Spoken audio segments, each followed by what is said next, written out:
In this episode, we're going to be shooting in soft light with curls, and we're going to be talking about teamwork and communication on set, as well as storytelling with your imagery. See you in there.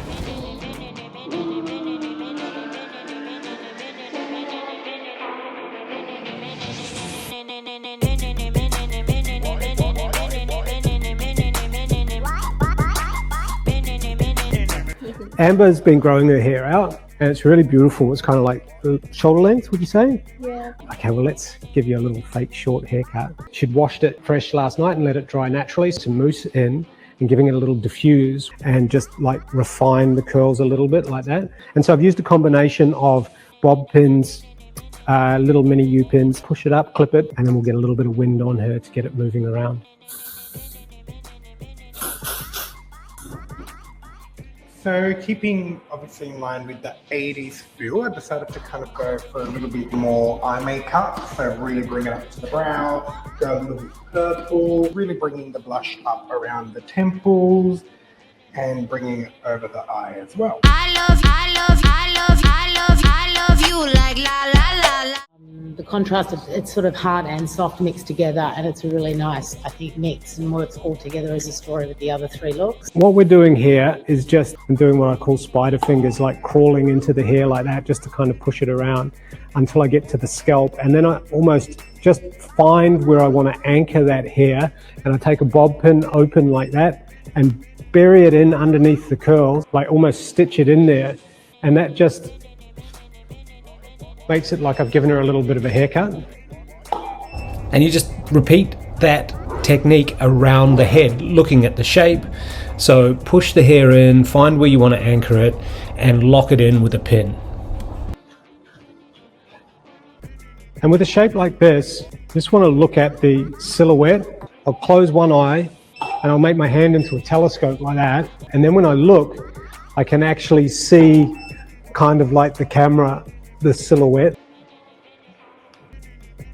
So the guys are just adjusting the lights to get the right balance between the depth of the background and the light on Amber. Just trying to get a balance between the top of the shoulders so it's not too light, so that the shoulder doesn't bleed into there, but I don't want to make it too dark that we miss the silhouette of the rest, like her hair doesn't fall into something too black. With the wind, keeping it on the lowest level and just feathering it and trying to lift the hair and get it to cuddle her face. I love you like la la la la la la la la. I love you like la la la la la la la. I love you like la la la la la. When you look at her hair with your eyes, there's quite a lot of frizz and flyaway, and it's sort of a very, very natural texture.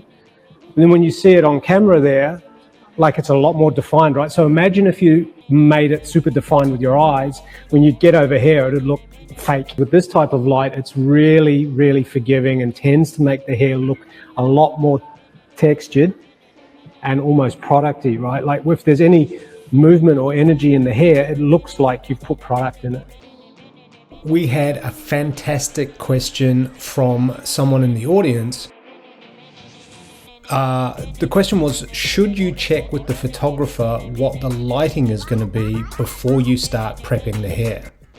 I think it's absolutely critical to check with the photographer, no matter what hair you're doing, to understand what the brief is and what the light is, because you can only do your job to suit the environment that it's going to be shot in. Those are the days where I've had the worst days, where I feel like I've misinterpreted the brief, or I've not spoken to the photographer about the light, or maybe I've been told one thing and they've been told something different, and and then I get on set and I'm like, that looks shit house.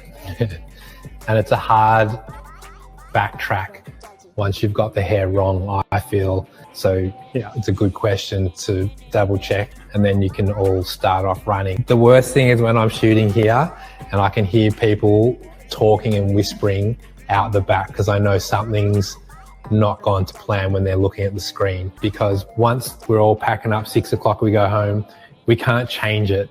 We can't, when we're all at home in bed, we can't do anything to those pictures that we did. So if it's not going to your plan of how you envision it, say it then and there. You have to say it then and there, because you're going to go home with something you didn't want. You're not going to be happy with it. Money's going to be spent and it's going to be wasted. I want to know about it when I can do something about it here. If we have to go and wash her hair and then color it red, which we were supposed to do, then let's go do it now while we've still got 6 more hours of the day. We can achieve something still. Like, we might have had a dud start, but if you don't say it then and you keep whispering, it just puts a shitty feel in the room. And if you're working for a client and you know that you've done something that needs to fix, just put your hand up and go, hey, look, it's not working. The hair is not working. Can I fix it? Can I please have 20 minutes? And to Stephen's point, I'd rather have everybody go, oh, that's 20 minutes we didn't have, than go, oh my God, that's a whole shoot that we've wasted. We're going to do another little round. I love you like la la la la la la la la. I love you like la la la la la la la la. I love you like la la la la la la la la. So I don't know if you noticed, I turned the background down a little bit and I turned up the foreground lights so that it pushed Amber forward. And I think it looks much better. I'm much happier with it now. Love that. So we've done that same process, right? We've gone through and gone the yes, yes, yes, yes, yes, then narrowed them down. And now we're just looking at our favorites, or the ones that we've marked in groups of 3 and 4, so that we can narrow them down to our final select. So we're removing some that we don't like. 6 that we like. But I quite like the moodier ones, because like the goldenness of her hair is like showing up nicely. So now that we've got a few that we love, actually 3 of them, let's go ahead and put a little bit of a crop on them so that we can see them kind of how we imagine they'll be when they're finished. What do you reckon, 2? I do like number 3. I like the angle, but I feel like we would go back and do just a little bit less of the whites of her eyes, like just bring her gaze around. Because when I look at that picture, I just go, because it's the brightest part, I go straight to the whites of her eyes. So we took a vote to see which would be the final shot.